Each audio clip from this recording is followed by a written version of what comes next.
వేదిక మీద ఉండే మా ప్రియతమ నాయకుడు చంద్రబాబు నాయుడు గారికి, అలాగే మినిస్టర్ పార్సారథి గారికి, అలాగే సవిత గారికి, అలాగే ఇక్కడికి వచ్చిన నూజివీడు ప్రజలకి ప్రతి ఒక్కరికి పేరు పేరున నమస్కారాలు.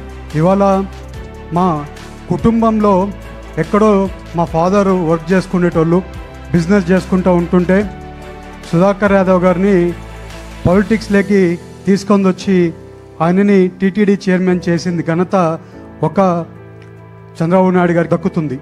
ఎందుకంటే ఇవాళ మీరు చూస్తే ఒక బీసీ కుటుంబం ఎక్కడో బిజినెస్ చేసుకుంటా ఉంటుంటే తీసుకొని వచ్చి టీటీడీ చైర్మన్ చేయడం అంటే అంత ఆషమాష కాదు.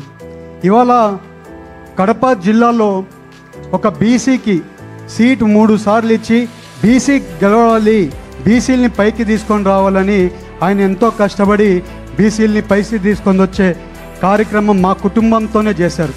అలాగే ఇవాళ మీరు చూస్తే నన్ను కూడా ఒక బీసీ నన్ను కూడా తీసుకొని వచ్చి ఏలూరు పార్లమెంట్లో నిలబెట్టడం జరిగింది. అలాగే ఆయన ఏమనుకున్నారో ఏమో కానీ బీసీని ఎక్కడో ఇంచి తీసుకొని వచ్చి ఏలూరులో పెట్టి నన్ను ఇవాళ గెలిపించి మంచి కార్యక్రమాలు చేయడానికి మార్గదర్శకులు అయ్యి ప్రతి ఒక్క పని నాకు చెప్పి ఇక్కడ ప్రతి ఒక్క పని చేస్తా ముందుకు పోతున్నాం.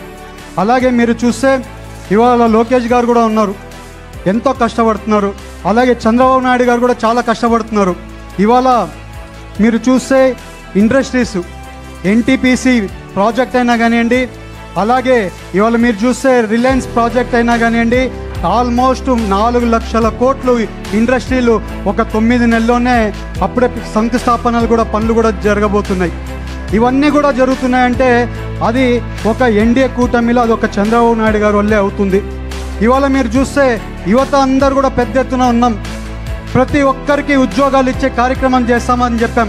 అదే రకంగా ఉద్యోగాలు ఇచ్చే కార్యక్రమం చేస్తున్నాం.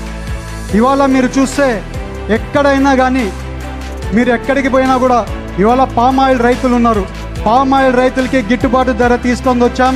13,000 రూపాయలు ఉండే ధర ఇవాళ 21,000 పామాయిల్ రైతుకి గిట్టుబాటు ధర తీసుకొని వచ్చి ఇవాళ మీ అందరికీ న్యాయం చేస్తామని చెప్పాం, న్యాయం చేశాం. అలాగే సార్ మా రిక్వెస్ట్ ఏంటంటే sir, Chintalapudi lift irrigation project వచ్చే రోజుల్లో కంప్లీట్ చేయాల్సిన అవసరం ఉంది సార్. అది మా రిక్వెస్ట్ సార్, అది కూడా కంప్లీట్ చేయమని మిమ్మల్ని అడుగుతున్నాం సార్. అలాగే మీరు చూస్తే ఇండస్ట్రీస్ కూడా పెద్ద ఎత్తున ఏలూరులో రావాల్సింది ఉంది సార్. మీరు కూడా కొంచెం ఇంటర్ఫీ అయ్యి సార్ మాకు కూడా ఇండస్ట్రీస్ని ఏలూరు పార్లమెంట్లో తీసుకొని రావాలని మిమ్మల్ని కోరుకుంటున్నాం సార్. ఎందుకంటే మా దగ్గర భూమి ప్రైజ్ ఎక్కువ, అందుకని ఇండస్ట్రీస్ మేము ఎంత కూడా ప్రయత్నం చేస్తుంటే ముందుకు రావట్లేదు. కొంచెం మీరు మాకు హెల్ప్ చేస్తే ఇండస్ట్రీస్ వస్తాయి సార్. మా యువత ఇక్కడే ఉద్యోగాలు చేసుకుంది, ఇక్కడే బతకడానికి వాళ్ళకు కూడా అవకాశం ఉంటుంది సార్. అందుకని యువత తరపున చాలాసార్లు చెప్పాం సార్, ఇండస్ట్రీస్ తీసుకొని వస్తామని చెప్పాం. కలెక్టర్ గారు కూడా అదే రకంగా పనిచేస్తున్నారు. మీరు కూడా కొంచెం మాకు హెల్ప్ చేస్తే ఇండస్ట్రీస్ ఇక్కడికి వస్తాయని మిమ్మల్ని కోరుకుంటూ నాకు ఈ అవకాశం ఇచ్చిన ప్రతి ఒక్కరికి పేరు పేరున ధన్యవాదాలు, నమస్కారాలు.